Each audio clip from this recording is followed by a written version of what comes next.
Alright everybody, I am cleaning out the carb now. I want to say carbs, but it's only one right here. It's pretty dirty on the outside, which is irrelevant to how it's running, but so I'll have to clean that up, polish it. But I want to show you first of all what all I do when I'm cleaning out a carb. I have a nice disposable table here that I'm not going to hurt anything. I have a can that I washed out nice and well, pop can, soda can, filled with a little bit of carb cleaner.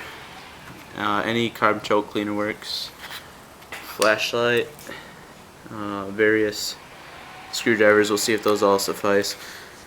Very important, eye protection. I have gotten carb cleaner in my eyes plenty of times. When you spray it, it doesn't feel good, and since that stuff is so strong, I have a bucket of water and a towel ready, just to wash my hands because it eats away at your skin pretty well. So I am going to take this guy apart and see what it looks like on the inside. I've already messed with the slide right there and can tell it's working pretty well, but I can see inside on the needle that it's pretty dirty. So I'm gonna, what am I gonna start with? I think I'm gonna take the top off first and see how the rubber's doing up there, and that'll just require taking off these 4 screws, so I'll do that and come back to you. Holy crap, I actually got it. This is what, nope, that's kind of stripped. That's what one should look like.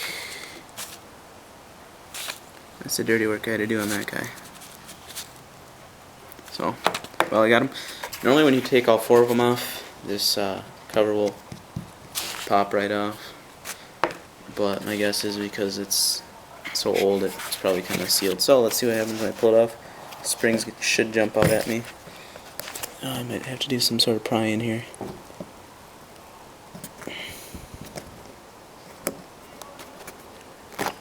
There we go. Be really careful not to be not careful because of the rubber deal that's in here. This isn't exactly supposed to happen like this, but got this all out.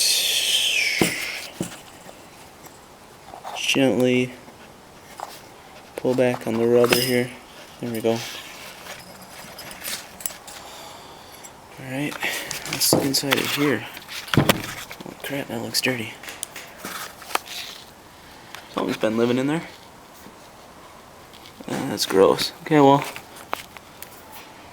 I'll probably pull out that little jet right there. Rubber here looks pretty good, from what I can tell. Needle's a little bit dirty, so I'll clean that off.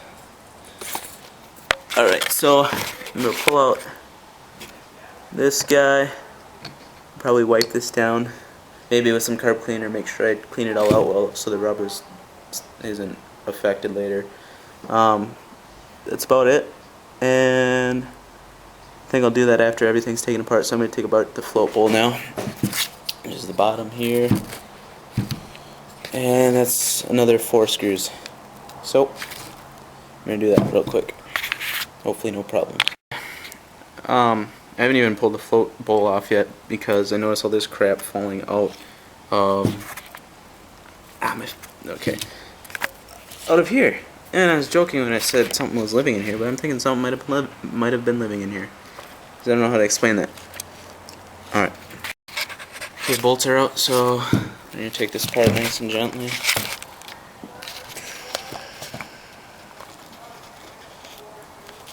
Alright. Looks like the gasket kind of stays on this deal, so I'll leave it like that. Probably wipe it down with some gasoline. Looks dry in here, that's for sure. Okay. I know how to clean them. I don't necessarily know the names here. I believe that's the main jet. I'm going to pull that out, clean it. There's another jet inside this that I'll pull out and clean. I'll clean the needle and the float here. And I think that's probably all I'll touch there. And clean out this. Here we go. Which is actually pretty dirty. With I don't know what. So just spray some carb cleaner in there, make sure not to touch the rubber around here. And I guess I'll do. I'm realizing this is probably the most important and informative part, so I might as well show it even if it takes a while. So I'll do my best to keep this all in the view of the camera here. Holy crap, you see that? Gross. Yeah, no wonder this bike didn't run. Okay, I'm gonna punch this little pin out. Ew, it's coming out of the gas hose too. This thing was disgusting, by the way. I just cut it off. I'm gonna get a new one. Yeah, this is my technique. I take a little nail set and put it on there, hammer it. My table is makeshift. I'll actually show you what the heck. It's a garbage can with plywood on top. So I'm going to do that real quick off the table. So that thing was really in there. I had to lube it up, but just pull out the pin. Pull out the pin. Pull out the pin. Okay, I'll just pull out the float for now. And pull out the pin.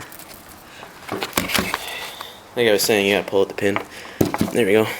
Got it. So then we gotta take this screw right here. You can pull out this crazy thing. If I remember right, there's gonna be like a brass filter on the other side of it, which can sometimes be attached in a kind of weak way, so you gotta be careful pulling this guy out. You pull off this bracket with the screw here, because the bracket just wraps around from here to here, you see, and then you take pliers, maybe wrap it in like electrical tape or something, and pull it up and out. You don't have to twist or anything, so I'm gonna do that. And just so you guys know, that's probably annoying. Yeah, I am no professional, self-taught, internet taught.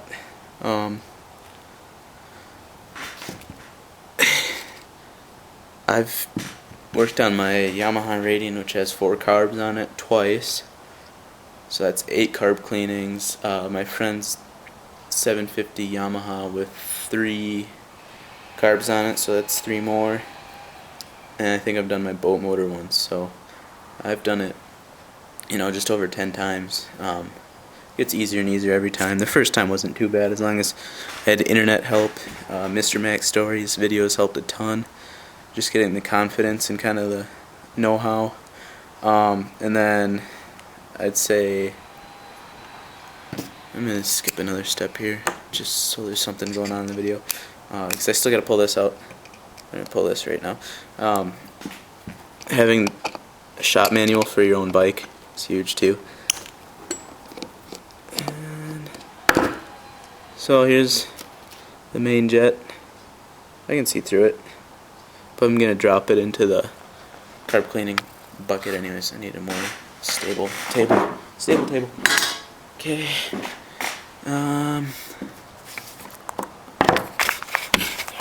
Just set it there.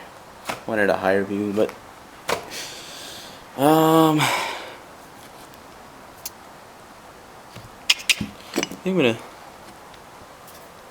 lube this up a little bit.